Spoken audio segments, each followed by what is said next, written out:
Salam bagi kita semuanya. Kita bersyukur kepada Tuhan oleh karena kesempatan kita mempelajari akan firman Tuhan pada saat ini. Namun sebelum kita merenungkan akan firman Tuhan, mari kita sama-sama berdoa. Bapa kami dalam kerajaan surga, kami minta akan Roh Kudus memandu kami dan juga hadir dalam hati kami dan hamba yang menyampaikan dapat mengerti dan membagikan akan firman Tuhan. Karena kami berdoa hanyalah di dalam nama Tuhan Yesus kami berdoa. Amin. Judul kita pada saat ini adalah ciptaan yang telah rusak atau ciptaan yang telah jatuh dalam dosa. Saudara-saudaraku yang terkasih, pernahkah kita membayangkan mengapa air mata jatuh di pipi kita? Mengapa akan terjadinya duka cita dalam kehidupan kita? Dan di dalam kehidupan ini ada banyak peristiwa-peristiwa yang terjadi. Sejak kapankah akan hal itu terjadi dalam kehidupan kita? Dan bahkan semua yang merenggut akan kebahagiaan daripada manusia semenjak pada saat dia ada di bumi ini. Pada saat ini kita akan membahas beberapa karakteristik bahwa kebahagiaan manusia telah diambil oleh dosa itu sendiri. Saudara-saudaraku yang terkasih, bahwa kurang lebih 6.000 tahun yang lalu bahwa Allah menciptakan langit dan bumi. Memang diciptakan sangat sempurna adanya seperti yang kita lihat. Dan bahkan sekarang ini adalah bumi ini hanya sebagian kecil yang kita lihat yang sudah jatuh di dalam dosa. Mari kita lihat bahwa di dalam Kejadian pasal yang ketiga bercerita tentang manusia jatuh dalam dosa. Di sana ada yang menggoda manusia itu sehingga jatuh dalam dosa. Yang akhirnya pada saat mereka jatuh dalam dosa karena melanggar perintah Allah itu sendiri, mereka akhirnya telanjang dan bahkan mereka akibat perbuatan mereka, tanah itu dikutuk dan tidak menghasilkan buah.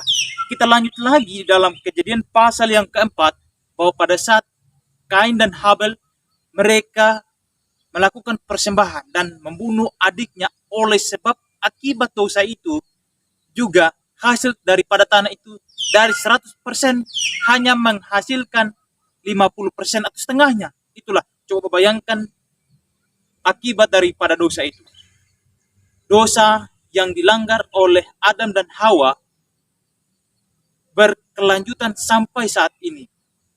Bapak Ibu saudara-saudaraku yang terkasih, apakah dosa atau ketidakpengharapan kita, duka cita, air mata kita tidak ada akhirnya daripada dunia ini?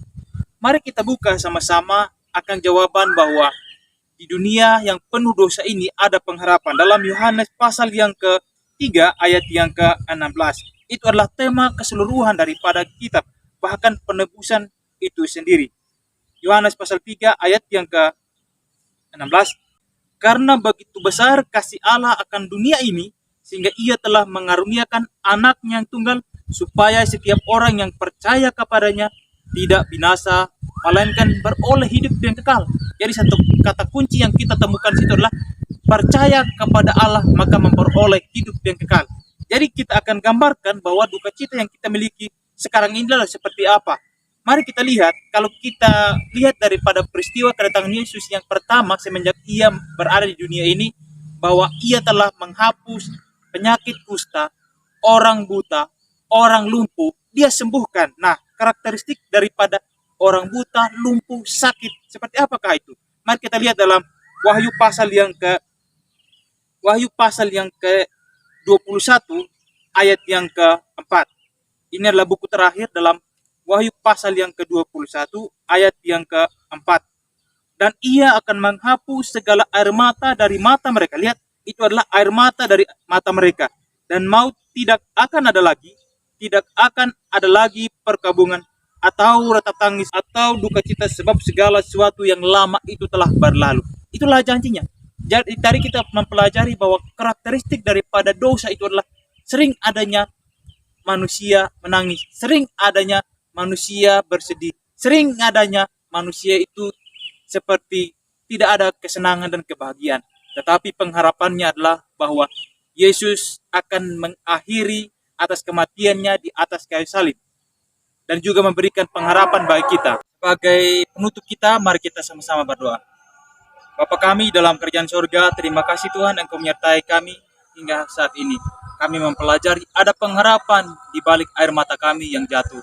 Dan juga ada pengharapan di dalam Engkau, di dalam nama Kristus Yesus. Bapa kami dalam kerajaan surga, sertai kami, lindungi kami, dan bahkan hingga pada saat ini Tuhan, menaruh iman kami hanya kepadamu.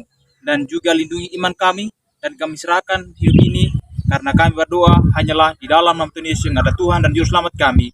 Amin. Tuhan Yesus memberkati.